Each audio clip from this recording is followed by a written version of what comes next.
बिस्मिल्लाहिर्रहमानिर्रहीम। अस्सलाम वालेकुम viewers, welcome to the channel. आज हम चैप्टर नंबर 6 फ्लूइड डायनामिक्स के कॉन्सेप्चुअल क्वेश्चंस को डिस्कस कर रहे हैं। तो आइए क्वेश्चन नंबर 8 को डिस्कस करते हैं।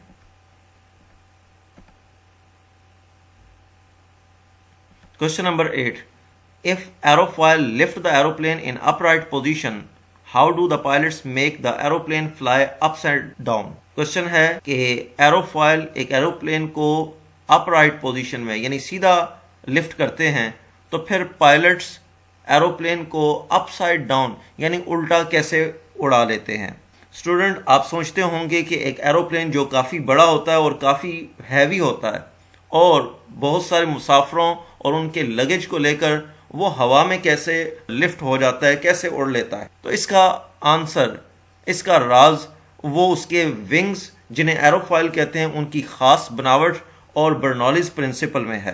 एरोप्लेन के विंग्स को एरोफॉयल कहा जाता है, जिसकी एक खास शेप होती है। अगर एरोप्लेन के विंग्स को देखा जाए तो विंग्स टॉप सरफेस से कर्ड होते हैं, जबकि इनकी बॉटम सरफेस वो फ्लैट होती है, जैसा कि आप फिगर में देख सकते हैं। एरोप्लेन के एरोफॉयल यानी विंग्स के इस खास स्ट्रक्चर की वजह से जब एरोप्लेन रनवे पर मूव कर रहा होता है तो एयर विंग्स पर इस तरह से पास करती है कि इसके टॉप सरफेस पर यानी इन विंग्स के ऊपर एयर की स्पीड ज़्यादा होती है, जबकि बॉटम पर नीचे एयर की स्पीड कम होती है। बर्नौलीज प्रिंसिपल के मुताबिक हम जानते हैं कि जहाँ किसी फ्लूइड की स्पीड ज़्यादा होगी वहाँ प्रेशर कम होगा, और जहाँ स्पीड कम होगी वहाँ प्रेशर ज़्यादा होगा। क्योंकि एरोफॉयल के ऊपर एयर की स्पीड हाई है और प्रेशर कम है, जबकि नीचे एयर की स्पीड वो कम और प्रेशर ज़्यादा है, तो ये ज़्यादा प्रेशर एरोफॉयल को और एरोप्लेन को ऊपर की तरफ पुश करता है, जिसे हम लिफ्ट कहते हैं। लेकिन कम स्पीड पर ये प्रेशर डिफरेंस और ये लिफ्ट की जो फोर्स है वो नाकाफ़ी होती है और ये एरोप्लेन को हवा में लिफ्ट नहीं कर सकती। तो जैसे जैसे एरोप्लेन की स्पीड, उसकी वेलोसिटी रनवे पर बढ़ती चली जाती है, तो ये प्रेशर डिफरेंस भी बढ़ता चला जाता है। एक वक्त ऐसा आता है कि एरोप्लेन के विंग्स के नीचे एयर का प्रेशर इतना ज़्यादा होता है कि वो उस एरोप्लेन के पूरे वेट से बढ़ जाता है। इस वक्त एरोप्लेन पर अपवर्ड फोर्स जो एक्ट करती है वो उसे हवा में लिफ्ट कर देती है, जिसे ये ब्लू एरो से दिखाया गया है। इसे लिफ्ट कहा जाता है। ये एरोडायनामिक लिफ्ट है और ये बर्नौलीज प्रिंसिपल की वजह से है। एरोफॉयल की ये लिफ्ट एरोप्लेन को सीधा रखती है। लेकिन क्वेश्चन हमारा ये है कि पायलट्स एरोप्लेन को अपसाइड डाउन यानी उल्टा कैसे उड़ा लेते हैं। इसको समझने के लिए हम एक एक्सपेरिमेंट करते हैं। कंसिडर कर लें कि आप एक कार में मौजूद हैं, कार हाई वेलोसिटी से मूव कर रही है और आप अपना हाथ बाहर निकालते हैं और अपने हाथ को तिरछा इस तरह से रखते हैं कि आपका थंब वो ऊंचा है जबकि छोटी फिंगर नीची है। इस तरह इंक्लाइंड रखने से आप देखेंगे कि आपके बाजू पर एक अपवर्ड फोर्स लगती है, और अगर आप अपना हाथ इस तरह से तिरछा रखते हैं कि थंब नीचे की तरफ हो, तो आप ये ऑब्जर्व करेंगे कि आपके बाजू पर एक डाउनवर्ड फोर्स लग रही हो।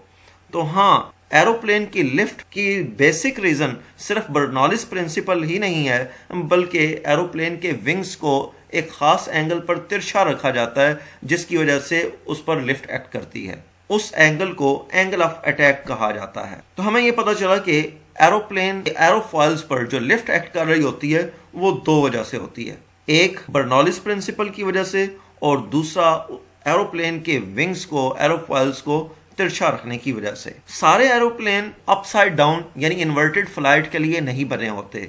जो एरोप्लेन अपसाइड डाउन यानी इन्वर्टेड फ्लाइट कर सकते हैं, उनके विंग्स दोनों तरफ से यानी टॉप सरफेस और बॉटम दोनों से कर्व्ड होते हैं। ऐसे एरोप्लेन को जब अपसाइड डाउन फ्लाई करना होता है तो फिर पायलट्स उसके एंगल ऑफ अटैक को यानी उनके विंग्स के एंगल को रिवर्स कर देते हैं।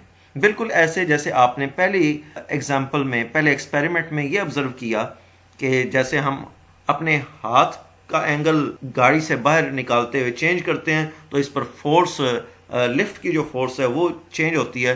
बिल्कुल ऐसे ही पायलट्स वो अपसाइड डाउन इसको फ्लाई करने के लिए एंगल ऑफ अटैक वो रिवर्स कर लेते हैं। वो इनके विंग्स की पोजीशन को इस तरह से एडजस्ट करते हैं ताकि इस पर रिजल्टेंट लिफ्ट की डायरेक्शन वो अपवर्ड ही रहे। स्टूडेंट्स, हम इस क्वेश्चन का आंसर फिर इस तरह लिख सकते हैं, upside down or inverted flight. For upside down or inverted flights, aeroplane have aerofoils wings which are symmetrical in shape, that is curved from both sides. In such planes, lift is caused due to Bernoulli's effect as well as by tilting the wings to a correct angle called angle of attack. इस तरह के planes जो upside down यानी inverted flight कर सकते हों, उनमें lift की जो फोर्स है वो दो तरह से हासिल होती है। एक बर्नौलीज इफेक्ट जो पहले बयान किया है, और दूसरा उनके विंग्स को एक ख़ास एंगल पे रखने की वजह से, जिसे एंगल ऑफ अटैक कहा जाता है। ये एंगल ऑफ अटैक क्या है, ये सेकंड फिगर में आप देख सकते हैं। ये एंगल एक एरोफॉइल प्लेन और इनकमिंग एयर के दरमियान का एंगल है, यानी एरोफॉइल के एक्सिस और जो एयर सामने से इससे टकरा रही है, ये उसके दरमियान का एंगल है। तो लिखा हुआ है, the angle of attack is the angle between the axis of the wing and the direction of incoming air. The leading edge of the wings is kept higher than the rear as.